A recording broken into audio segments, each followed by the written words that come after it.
All right, folks, back on the Bossman show here with Seattle Redhawks head coach Chris Victor this year, 23-9 on the year, 14-4 in the WAC play. Coach Victor, how you doing, man? I'm doing great, man. Thanks for having me on. Really appreciate being here. No doubt, man. I'm gonna tell you, I'm gonna ask you this, man. How was it this year for you guys? You was the interim coach and you got you guys to play very, very well together. Be first in the WAC. I know you had a tough loss in the tournament there, but 23 wins, 9 losses, knowing what you all had to deal with behind the scenes. Talk about the season for you guys, man. Yeah, it was a great year for us. It was a historic year for our school, for our program. Not an ideal start. I was named interim head coach 3 days prior to the first game of the season. So right when I took over, we were right in it. We had a game on Wednesday, and once you're in the season, you're really focusing on the next game, the next practice. So I think it helped our guys moving forward, just being able to kind of focus on that. But yeah, what our guys were able to do this year was pretty special. Fighting through some adversity early, coming together like they did, winning the first WAC championship in school history, winning the most games at Seattle U since 1956, 57. A lot of things that they did were first. So yeah, it ended up being an amazing year for us, and we're really excited moving forward. No doubt. And this will only be good for you because now you're now the full-time head coach now after this great year you had now starting in March. So how did it make you feel get the interim tag removed off of you, knowing you'll be the guy here going forward at Seattle U? Yeah, it was great. It was great for me, great for my family. We were honored when we were named head coach, and this is a great university, man. We love being here. It's a big time city of Seattle. So yeah, we're really excited about the future, and couldn't be happier to be the head coach of this place. No doubt. I was asking you, man. My father was a coach. He's 81 years old, man. So I chose correctly. I told Dad, I can't do what you do, man. I can't handle headaches. but tell me what got you into coaching. My dad loved being around kids and helping young men grow and live out their dreams. What was your passion of getting this business of coaching and impacting young men? Yeah, so I played college basketball at a small school in California, and my experience playing college basketball was one of the best 3-4 years of my life. Those guys I played with are still my best friends. They were all in my wedding. So I look back on that experience as life-changing for me. And when I graduated from college, I thought I was going to be a big businessman. I was making some nice coin out of college, thought I was doing well, comfortable. But then about 6 months in, I realized, man, I'm miserable in this. And I was sneaking my way back into the Concordia practices where I played and kind of trying to get a piece of that college basketball again. And then right after that, I was offered an assistant coaching job at a JUCO near the house, and I just got into coaching. And that was 19 years ago, and I've been doing it ever since. No doubt, man. And you know what? Like you said, man, it's something about doing something like I love talking. So I love the radio, and you love coaching.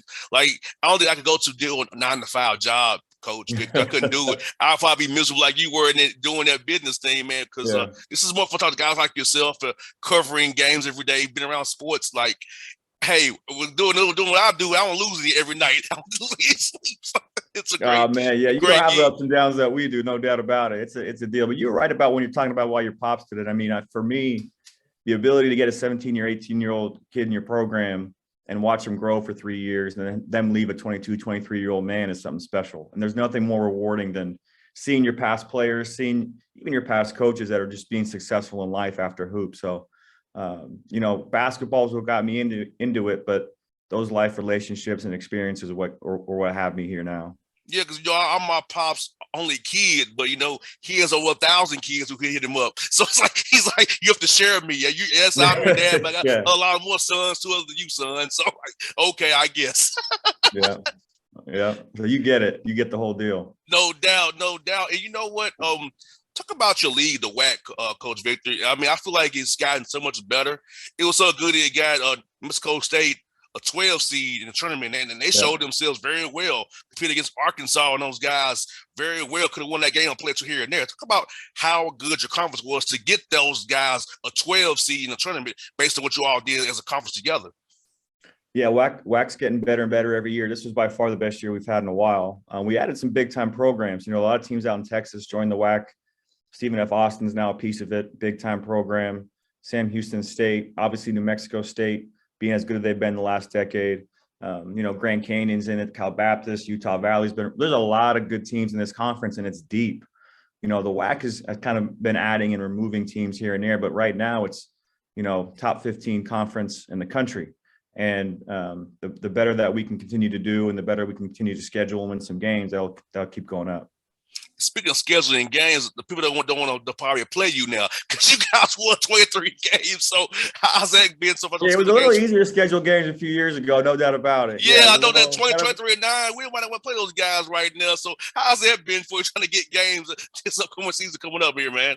Yeah, we got a few more to go here, kind of blocking our schedule. We'll you're right. There's not as much willingness to come play in Seattle as may have been in the past, but we'll figure it out. We'll get it done. We're excited about moving forward next year. We're playing a Diamond Head Classic, ESPN covered tournament over Christmas in Hawaii. So that'll be big for our program. No doubt. And, Seattle's a cool city. I come there when of course, the Falcons come play at the Seahawks. I come up there. Yep. So I remember that Monday night game some years ago. It was real cold and I was on the field, man. It sucked, but I enjoyed the environment over there at the link. But it was as cold as because we're Atlanta dudes. We don't want to be in the cold and wind. And we was like, this is crazy. We enjoy the environment, but so for a young man coming to Seattle is a great city. I got friends down in Bothell as well and up in Tacoma, yep. So it's a great town. A lot of culture, a lot of diversity, a lot of experience that young man can get, and also with that Seattle U degree. After basketball, get a job there as well. No question. Seattle's a big time. And not only is it a great sports city, one of the best sports cities in the country, but it's all, it's so far up in the corner of the country, it doesn't get as much love as it deserves. You know what I mean? Because we're so far up in the Northwest, but a big time city, one of the best cities in the country, one of the best sports cities in the country.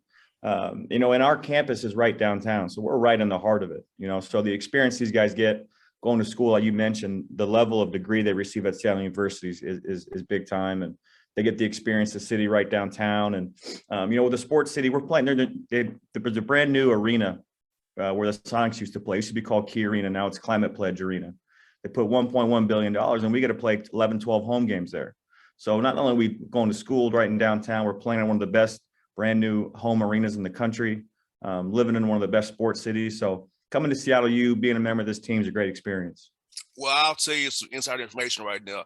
The Sonics are coming back in about 2 or 3 years. I know. I don't want to say anything out loud, but I'm with you. Yeah, it's gonna be Vegas and the Sonics coming back. Yep. And then they're gonna move the Grizzlies to the Eastern Conference. You'll hear that real soon coming out of the NBA circles. So we already know what's gonna happen because make some more money. Yeah. Yeah, so they're ready for. They built the arena was built for that. So I know that was the plan. I think it was like a 5-year or less plan. So to hear 2 or 3s, that's good news. Now the portal, Coach Victor, is a new phenomenon now, man. You all having some success last year. Guys want to come and play for you now. And so how has that been trying to recruit guys, whether it be a JUCO guy, high school kids, international guys, portal guys, grad transfers who want to now interest in your program because of what you all did this past season?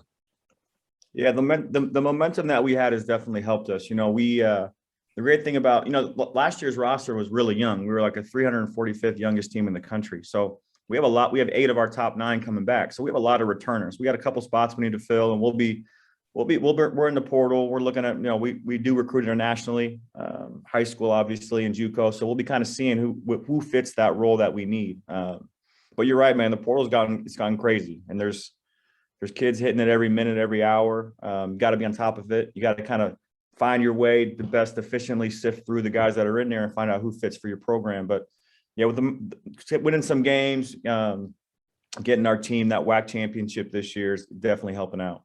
No doubt. Even our West Coast, a lot of players are on the West Coast. I know I live down here in Atlanta, but I know a lot of players out West and a lot of ballers out that way. So I feel like you have a wide net to cast from where you were at to find guys want to come play for you. Because you're in a great city, man.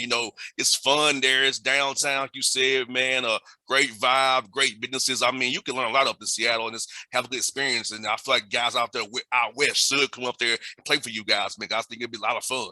A lot of people that never been to Seattle, when we bring them out for a recruiting visit, it's eye opening. They're like, wow, this is a big time city. You weren't lying on the phone when we were talking to try and get me out here. But the basketball culture out here is big time too. There's a lot of pros from Seattle right now. Some of the best high school players in the country. You saw Paulo Banchero playing for Duke He went to high school a mile from our campus. So the culture in Seattle with the basketball piece is one of the best in the country as well. And you got workouts is probably starting for you guys. How's it been trying to develop the development plans for your guys this summer to get better? You're bringing back on campus here in June, July, through the fall here. So how's that been for you guys so far? Yeah, it's been great. We're kind of going through individual meetings with our guys, kind of taking a deep dive into how their year looked, what they were good at, what they struggled with, and then kind of developing plans from that. So we get all the spring, all the summer to really focus on individual. During the season, we're worried about the team, trying to get the team as good as it can be, win as many games as possible. When you get to the off season, now you're focused on the individual. So just trying to develop their games, improve some of the things they struggled with, and really get them ready for a great year next season. Now, I'm ask you, when you come to Atlanta, Coach, what's your favorite spot to eat here, man? I hate to say this, I've never been to Atlanta. Oh, you haven't? Nope, never been to Atlanta. You have to come out here and recruit sometime. I've been to the airport a couple times connecting, but I got to get out there. You got to come. One of our alums starting some grassroots basketball out in Atlanta, Jack Shaughnessy, doing some big things out there. So we will be out there this spring and summer for sure. Well, Coach, when we get off the air, I'm going to get your numbers. So I can take you out to eat, man. Take you somewhere good to eat, man. I will show you the spots here in the ATL. When you come here, you'll enjoy it, man. I got you. When you all come to town, I got you for sure, man. And this is being recorded, so I'm gonna play this back to you when I'm on my way. When I tell you I booked my flight, this is gonna be played back to you on the text message. Hey, I'll come get you at the airport even if I have to. I'm all in. I'll come do it. Well, Coach, thank you for your time today, brother. We'll do this again real soon, man. I had fun, man. Appreciate you. Thanks for having me on, man. Me too. No doubt.